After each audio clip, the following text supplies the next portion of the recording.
This international conference that we're having in November, we think is going to be very pivotal in a much broader dialogue internationally on how to manage water issues.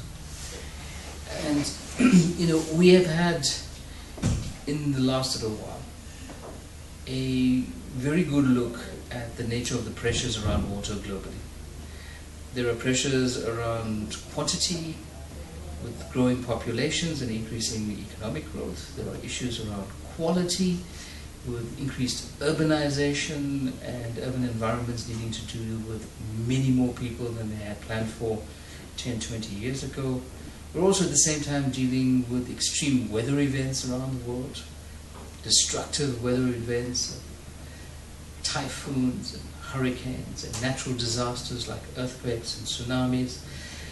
And what we've been applying ourselves globally is examining both in the context of where we are and with the challenges of climate change, where we're going to be, how we can manage our resources in a manner that balances between organizing for our anthropogenic uses sustainably, as well as maintaining a sufficient integrity of the environment so that the sustainable development paradigm is indeed a real one.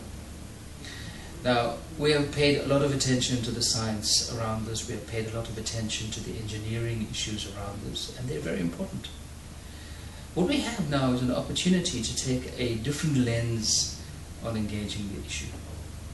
Because what we have learnt in the last 50 years or so, that the models for governance you use around water, whether they're at an international level, or a national level, or a regional level, or a very local level,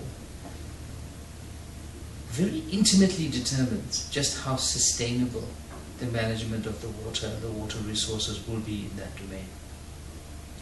And there aren't sufficient platforms available, either locally or internationally, to engage this issue with the substance that it demands. And so a large part of the rationale of why we're hosting this conference is to provide an international platform for us to get to grips with these issues. The second reason is that we're sitting in a space in South Africa. Now, some 14 years after the passing of what the world generally acclaims still to be one of the best pieces of legislation governing water at a national level anywhere in the world. And we've had 14 years of very good legislation that hasn't found just the right modem of implementation to give real effect to the innovation in the legislation. So from a local perspective, from a South African perspective, this is an opportunity to have a dialogue with very important international players and local players, examining the South African situation, where we are with our governance model, how and what do we need to do to organize for an effective implementation of very good legislation. And this, in turn, could provide a very significant part of the solution that we need going forward around water resources, both locally and globally.